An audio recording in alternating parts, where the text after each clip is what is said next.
প্ৰথম কথাটো হৈছে হিমন্ত বিশ্ব শৰ্মা সবচে ঘাটু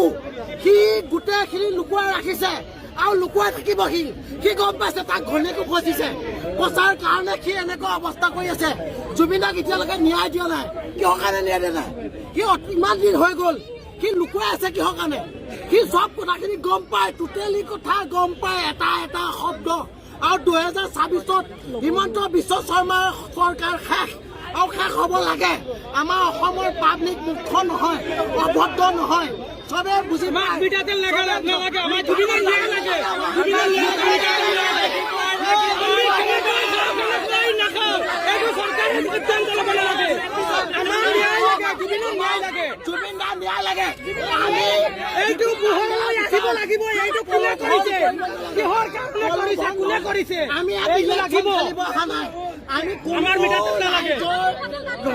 আমি নিজৰ জুবিন